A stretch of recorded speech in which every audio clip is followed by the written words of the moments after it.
नमस्कार दोस्तों, ग्रामीण कोचिंग क्लासेज के इस यूट्यूब चैनल पर आप सभी का स्वागत है। हम जो अपना विषय पढ़ रहे हैं विज्ञान उसमें हम जो टॉपिक पढ़ रहे हैं हमारा वो है मानव शरीर के तंत्र। मानव शरीर के तंत्र। मानव शरीर के तंत्र में पहला तंत्र जो हम पढ़ रहे थे वो है रक्त परिसंचरण तंत्र। रक्त परिसंचरण तंत्र। रक्त परिसंचरण तंत्र में हमने 3 भागों में इसको डिवाइड किया था। पहला रक्त, दूसरा रक्त वाहिनियाँ और तीसरा हृदय, जिसमें हमें रक्त के बारे में पढ़ रहे थे। और लास्ट जो वीडियो में हमने पढ़ा है वो है रक्त कणिकाएँ। रक्त कणिकाएँ। रक्त कणिकाओं में हमने बात की थी कि रक्त कणिकाएँ मुख्य रूप से 3 प्रकार की होती हैं। पहली RBC रेड ब्लड कॉर्पसेल्स, दूसरी WBC वाइट ब्लड कॉर्पसेल्स और तीसरी प्लेटलेट्स। तो RBC और WBC के बारे में हम पढ़ चुके हैं। तीसरी जो हमारी रक्त कणिका है वो हम पढ़ रहे हैं प्लेटलेट्स। तो प्लेटलेट्स जो हैं उसे बिंबाणु या थ्रोम्बोसाइट कहते हैं। थ्रोम्बोसाइट भी कहते हैं। थ्रोम्बोसाइट भी कहते हैं। प्लेटलेट्स की संख्या की हम बात करें रक्त में तो प्लेटलेट्स की संख्या होती है 1.5 लाख से 4.5 लाख प्रति घन mm।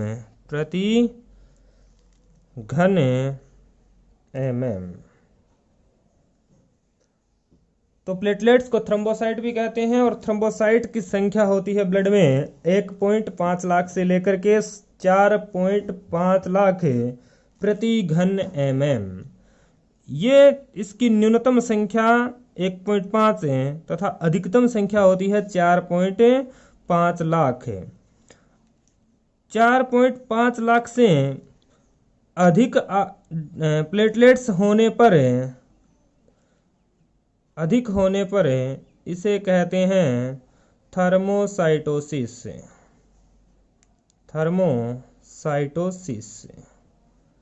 जबकि 1.5 लाख से प्लेटलेट्स का कम होना कहलाता है थर्मोसाइटोपेनिया।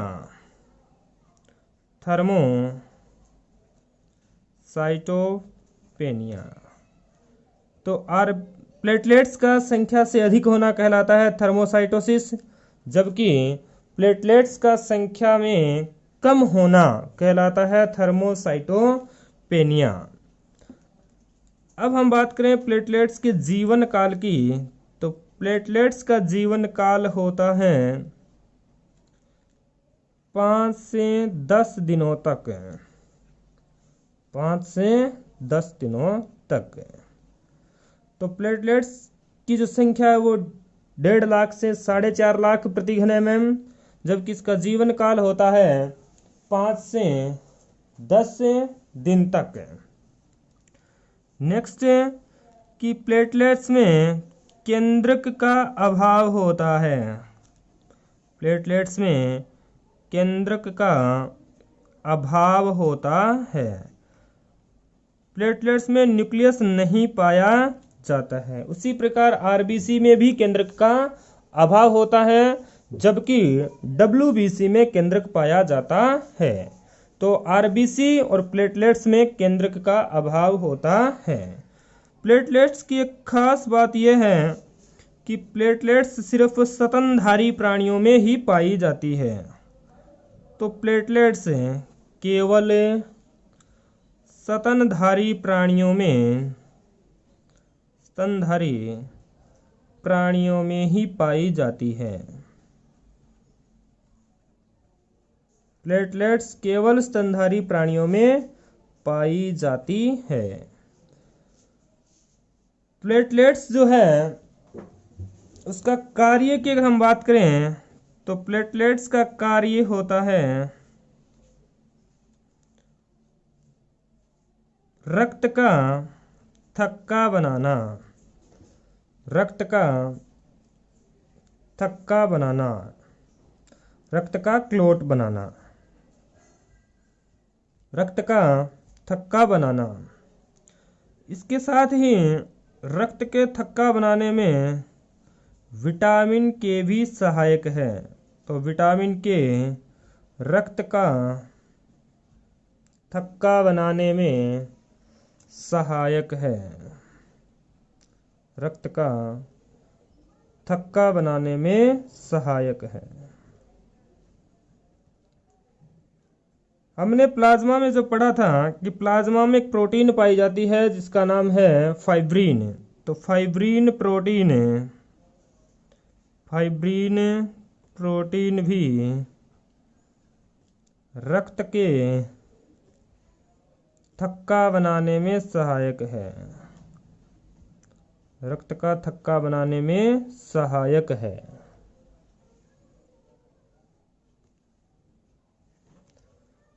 तो रक्त कणिकाओं में प्लेटलेट्स की हम बात कर रहे थे। तो प्लेटलेट्स को थ्रोम्बोसाइट भी कहते हैं। इसकी संख्या होती है 1.5 लाख से 4.5 लाख प्रति घन mm।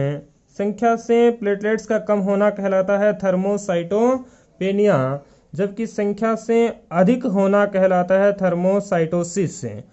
प्लेटलेट्स का जीवन काल होता है 5 से 10 दिनों तक और प्लेटलेट्स में केंद्रक का अभाव होता है। प्लेटलेट्स केवल स्तनधारी प्राणियों में पाई जाती हैं और प्लेटलेट्स के कार्य हैं रक्त का थक्का बनाना।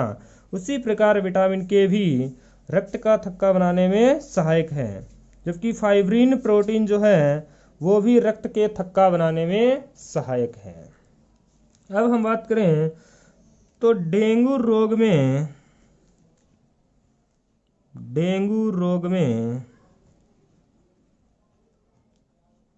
प्लेटलेट्स की संख्या घट जाती है। डेंगू रोग में प्लेटलेट्स की संख्या घट जाती है।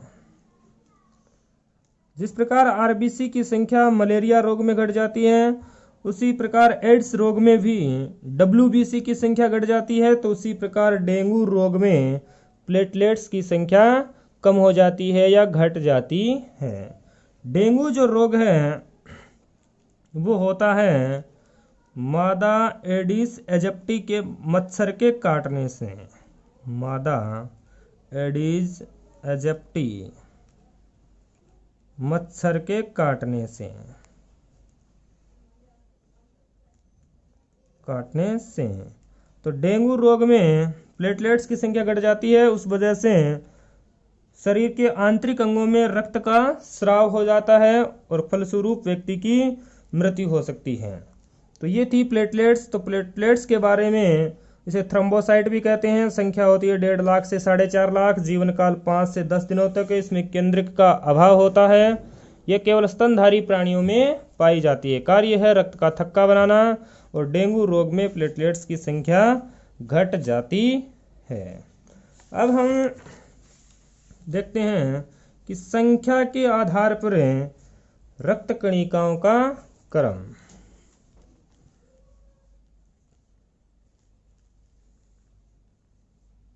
संख्याओं के आधार पर रक्त में पाई जाने वाली संख्याओं के आधार पर रक्त में इनकी संख्याओं के आधार पर जो इनका क्रम है, तो सर्वाधिक संख्या में ब्लड में पाई जाती हैं आरबीसी।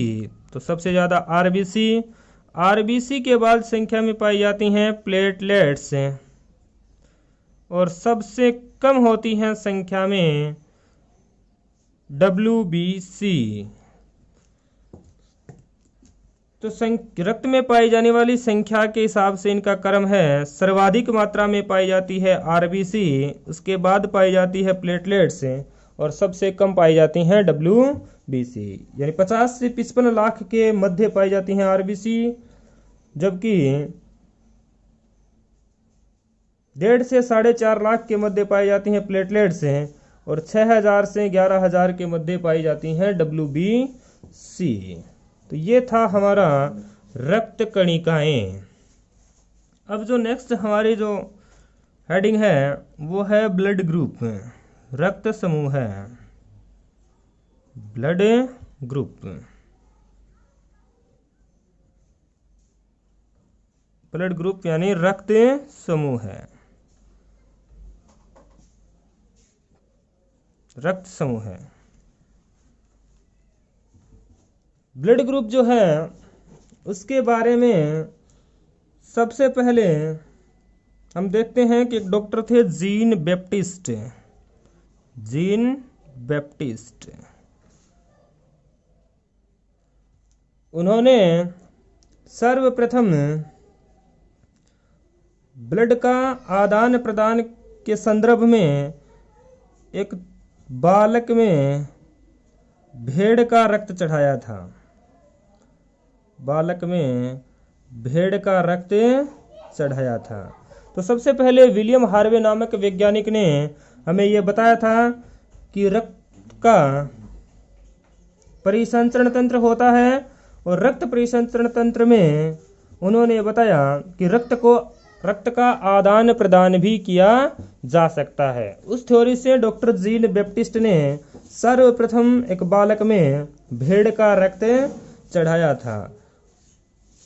उन्होंने इस बालक में भेड़ का रक्त इसलिए चढ़ाया कि भेड़ के रक्त का रंग होता है लाल और बालक के रक्त का रंग भी है लाल। तो रंग के आधार पर उन्होंने भेड़ का रक्त चढ़ाया बालक को और फलस्वरूप उस बालक की हो जाती है मृत्यु। और ये मृत्यु होना इस क्षेत्र में एक बहुत बड़ी खोज को आरंभ करता है। और इस वजह से एक वैज्ञानिक आते हैं और उस वैज्ञानिक का नाम है कोरलैंड स्टीनर। कोरलैंड स्टीनर। कोरलैंड स्टीनर ने 1902 ईस्वी में ये खोज की कि भेड़ का रक्त के रंग का भी रंग लाल होता है और बालक के रक्त का रंग भी लाल है, तो किस वजह से बालक की मृत्यु हुई, इस पर वो खोज करते हैं। तो पाते हैं कि लाल रंग जो है वो रक्त का होता है हीमोग्लोबिन के कारण और हीमोग्लोबिन पाई जाती है RBC में। तो उन्होंने सर्वप्रथम अपना अध्ययन स्टार्ट किया RBC पर। और RBC पर जब उन्होंने अध्ययन प्रारंभ किया तो उन्हें RBC में 4 प्रकार की प्रोटीन मिली। मुख्य रूप से 4 प्रकार की कुछ प्रोटीन मिली। उन प्रोटोनों की संरचना कुछ इस प्रकार थी। इसमें से एक प्रोटीन ऐसी थी जैसे इस प्रकार से, जबकि दूसरी प्रोटीन थी वो इससे कुछ भिन्न प्रकार की थी। उदाहरण के तौर पर इस प्रकार से। तो ऐसी प्रोटीन जो थी उन्होंने उसे A नाम दिया, जबकि इस प्रकार की प्रोटीन को उन्होंने B नाम दिया। जबकि तीसरे प्रकार की जो प्रोटीन उन्हें प्राप्त हुई उनमें इन दोनों का मिश्रण था, पहली वाली दोनों का मिश्रण, तो उन्होंने इसको AB नाम दिया। जबकि एक प्रोटीन ऐसी थी जिसमें कुछ नहीं मिला तो इसे नील यानी खाली कहा और इसे नाम दिया शून्य। शून्य नाम दिया। अब RBC में विशेष प्रकार की जो प्रोटीन पाई गई वो मुख्य रूप से थी A और B प्रकार की। तो इस आधार पर उन्होंने ये बताया कि आरबीसी में कुछ विशेष प्रकार के प्रोटीन यानी कि प्रतिजन पाए जाते हैं एंटीजन्स, जिसके आधार पर रक्त है वो 4 प्रकार का होता है। तो हम कह सकते हैं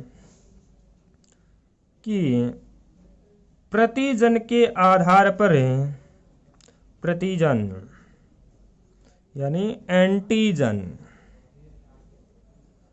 के आधार पर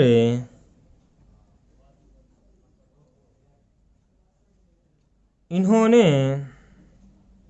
रक्त के 4 प्रकार बताए। रक्त के 4 प्रकार बताए। तो रक्त में पाई जाने वाली एंटीजन्स के आधार पर उन्होंने रक्त के 4 प्रकार बताए। उनमें से ए बी AB व 0 शून्य। इस शून्य जो ग्रुप था उसको बाद में डी कोस्टेलो और सर्ट्रोली नामक वैज्ञानिकों ने इसे ओ ग्रुप नाम दिया। डी कोस्टेलो और सर्ट्रोली ने इन्हें शून्य की जगह ओ समूह नाम दिया। ओ समूह इस अल्फाबेट के क्रम के अनुसार। तो इस प्रकार से 4 प्रकार के रक्त समूह हुए ए बी AB और ओ। तो सर्वप्रथम रक्त समूह के बारे में बताने वाला वैज्ञानिक था कोर्ललैंड स्टीनर। और कोर्ललैंड स्टीनर ने खोजा कि आरबीसी की सतह पर कुछ विशेष प्रकार के प्रतिजन या प्रोटीन का एक भाग पाए जाते हैं और इस आधार पर उन्होंने रक्त के 4 प्रकार बताए। अब हम देखते हैं कि प्रतिजन क्या हैं, एंटीजन्स क्या होते हैं। एंटीजन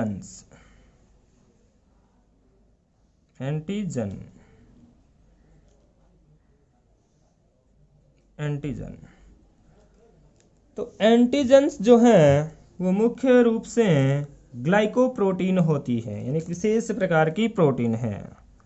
ग्लाइकोप्रोटीन है।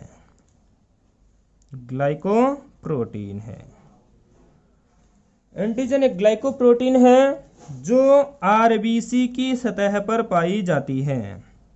आरबीसी की सतह पर पाई जाती है। ग्लाइकोप्रोटीन है जो आरबीसी की सतह पर पाई जाती है। और एंटीजन जो हैं वो 2 प्रकार के होते हैं। 2 प्रकार के होते हैं। ए और बी, ए व बी। तो आरबीसी की सतह पर जो प्रतिजन पाए गए उसमें ए और बी मुख्य रूप से 2 प्रकार के प्रतिजन हैं। तीसरा जो ए बी है दोनों का मिला जुला रूप है। और चौथा जिसमें किसी भी प्रकार की प्रोटीन का अभाव था यानी उसे शून्य नाम दिया गया। तो प्रतिजन है वो 2 प्रकार के हैं, ए व बी। इसके साथ ही प्रतिजन के आधार पर ही रक्त समूह के नाम निर्धारित हुए, इसलिए ये रक्त समूह के निर्धारक कहलाते हैं। रक्त समूह के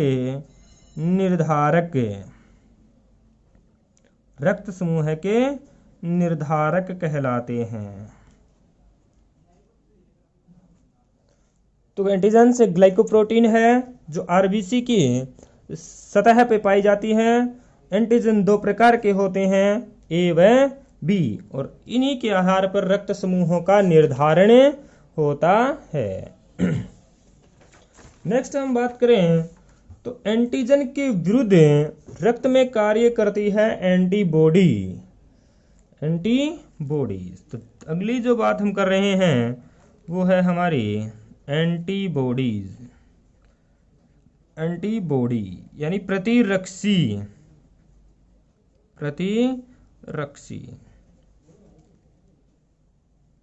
प्रतिरक्षी की हम बात करें तो प्रतिरक्षी जो है वो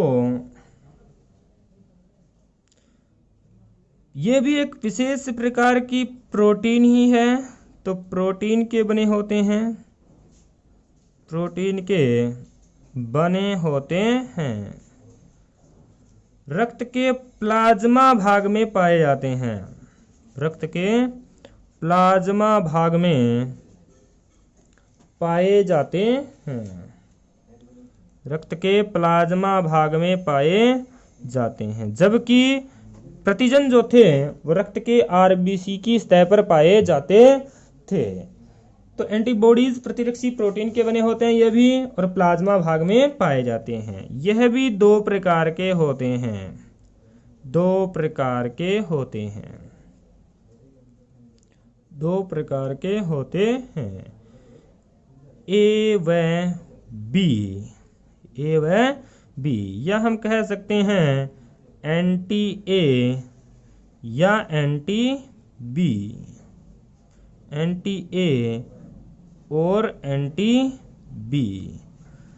तो प्रतिजन दो प्रकार के थे, कैपिटल ए व बी से व्यक्त करते थे, जबकि प्रतिरक्षी दो प्रकार के हैं जिसे स्मॉल ए व बी से व्यक्त कर रहे हैं, एंटी ए और एंटी बी बी से कहते हैं। अब प्रतिरक्षी जो है वो प्रतिजन के विरुद्ध कार्य करती है, यानी एंटीजन के विपरीत कार्य करती है, एंटीजन के विपरीत कार्य करती है, एंटीजन के विपरीत कार्य करती है। तो ये था प्रतिजन और प्रतिरक्षी। तो प्रतिजन जो थे वो भी एक ग्लाइकोप्रोटीन है और प्रतिरक्षी भी प्रोटीन के ही बने होते हैं, लेकिन दोनों में अंतर यह है कि आरबीसी की सतह पर प्रतिजन पाए जाते हैं, जबकि एंटीजन प्रतिरक्षी जो हैं वो प्लाज्मा भाग में पाए जाते हैं। और दोनों ही दो दो प्रकार के होते हैं, जबकि एंटीजन के विपरीत कार्य करती हैं एंटीबॉडीज। अब हमें देखते हैं कि कोरलैंड स्टीनर ने रक्त के जो 4 प्रकार बताए प्रतिजन के आधार पर, वो थे ए बी और ओ। अब हमें पता चला कि दोनों जो रक्त समूह हैं उनमें एक तो पाया जाएगा प्रतिजन और एक पाया जाएगा प्रतिरक्षी, एंटीजन और एक एंटीबॉडी। उसी प्रकार बी रक्त समूह में भी एंटीजन्स और एंटीबॉडी, एंटीजन और एंटीबॉडी। उसी प्रकार ए बी रक्त समूह में भी एंटीजन और एंटीबॉडीज, और उसी प्रकार ओ रक्त समूह में भी एंटीजन एंटीबॉडीज, एंटीजन एंटीबॉडीज। ए रक्त समूह में जैसा रक्त समूह है वैसा ही उसका प्रतिजन ए। इसी तरह से बी तो बी, ए बी तो ए और बी दोनों एंटीजन पाए जाते हैं, जबकि शून्य या ओ ग्रुप जो है उसमें प्रतिजन अब्सेंट्स होते हैं यानी निल। उसी प्रकार एंटीजन के विपरीत होती है एंटीबॉडीज। तो ए और बी दो हैं इसमें, तो ए का विपरीत हो गया बी और बी का विपरीत हो गया ए। ए बी दोनों हैं तो इसका विपरीत है निल, और अगर कुछ नहीं है तो इसका विपरीत है ए और बी दोनों। तो रक्त समूह ए में एंटीजन ए एंटीबॉडी बी, जबकि उसी प्रकार रक्त समूह बी में एंटीजन बी तो एंटीबॉडी ए। उसी प्रकार ए बी में दोनों एंटीजन्स पाए जाते हैं ए और बी, और एंटीबॉडीज जो इसमें है वो अब्सेंट रहती हैं। उसी प्रकार रक्त समूह ओ में एंटीजन्स नहीं पाए जाते, जबकि एंटीबॉडीज पाई जाती हैं। विश्व के 25% लोग ए रक्त समूह वाले होते हैं। विश्व में 25% लोग ए रक्त समूह वाले होते हैं, जबकि 35% लोग बी रक्त समूह वाले होते हैं। उसी प्रकार से 10% लोग ए बी रक्त समूह वाले होते हैं, जबकि 30% लोग ओ रक्त समूह के होते हैं। तो विश्व में सर्वाधिक जो ब्लड ग्रुप पाया जाता है वो है बी, और न्यूनतम या सबसे कम जो है वो है ए बी, न्यूनतम। अब एक विशेष बात आपको ध्यान रखनी है, और वो बात ये है कि जब हम रक्त का आदान प्रदान करते हैं तो दाता जो है, रक्त को देने वाला दाता का एंटीजन, दाता का एंटीजन, वह लेने वाला जो है ग्राही, तो वह ग्राही का एंटीबॉडी, दाता का एंटीजन और ग्राही का एंटीबॉडी आपस में मिलने नहीं चाहिए, आपस में समान नहीं होने चाहिए या मिलने नहीं चाहिए, समान नहीं होने चाहिए।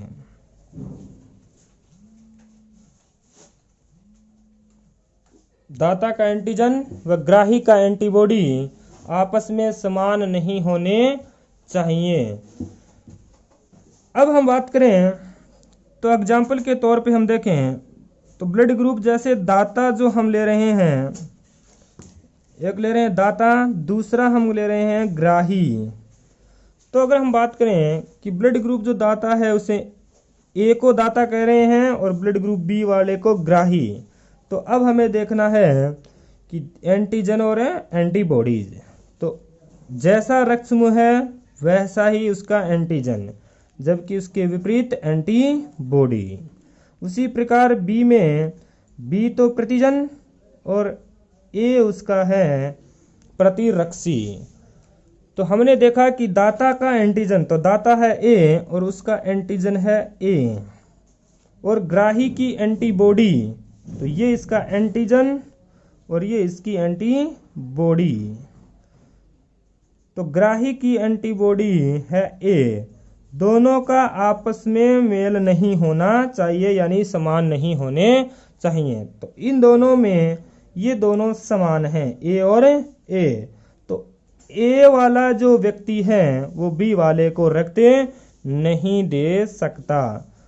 अगर वो रक्त देता है इस स्थिति में तो यहाँ पे रक्त का समूहन होता है, रक्त का समूहन, रक्त का समूहन। रक्त के समूहन होने से या रक्त के थक्का बनने से जो क्रिया होती है वो कहलाती है एग्लूटिनेशन, एग्लूटिनेशन। तो दाता का एंटीजन व ग्राहक का एंटीबॉडी रक्त के आदान प्रदान में समान नहीं होने चाहिए। अगर रक्त के अंदर एंटीजन और एंटीबॉडी का मिलान हो जाए तो रक्त का क्या हो जाएगा, समूहन, और यह प्रक्रिया कहलाती है एग्लूटिनेशन।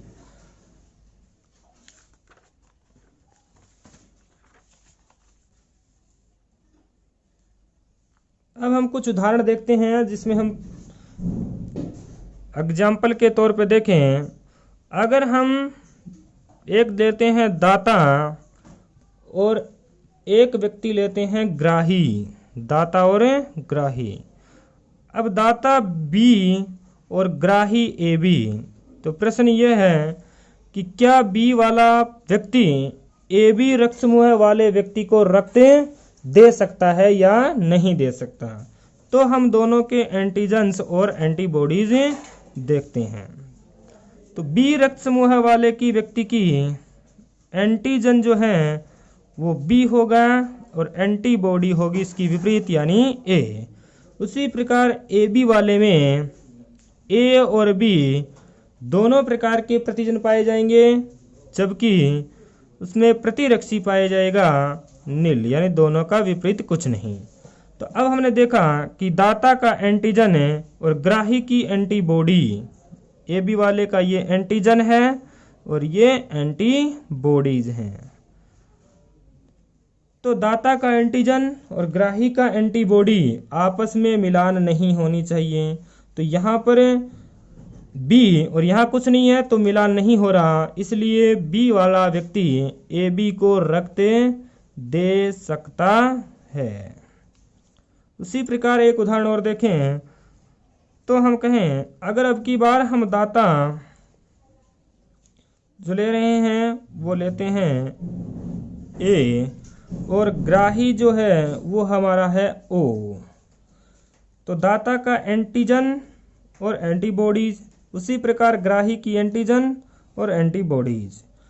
ए ब्लड ग्रुप वाले व्यक्ति का एंटीजन ए, इसके विपरीत एंटीबॉडी बी, उसी प्रकार ओ रक्त समूह वाले व्यक्ति में एंटीजन अनुपस्थित होते हैं, जबकि एंटीबॉडी उसमें ए और बी दोनों प्रकार की पाई जाती है। तो दाता का हमें लिखना है एंटीजन और ग्राही का हमें मिलाना है एंटीबॉडी, और दोनों का आपस में मिलान नहीं होना चाहिए, तो रक्त का आदान प्रदान किया जा सकता है। लेकिन ए रक्त समूह वाले में एंटीजन ए, तो ओ ब्लड ग्रुप वाले की एंटीबॉडी दोनों प्रकार की है ए और बी, तो यहाँ पर ये मैच कर जाती है, तो ये रक्त नहीं दे सकता। ए वाला व्यक्ति ओ वाले को रक्त नहीं दे सकता है। धन्यवाद। इसके बाद हम पढ़ेंगे कल, इसके बारे में और अधिक विस्तार से चर्चा करते हैं।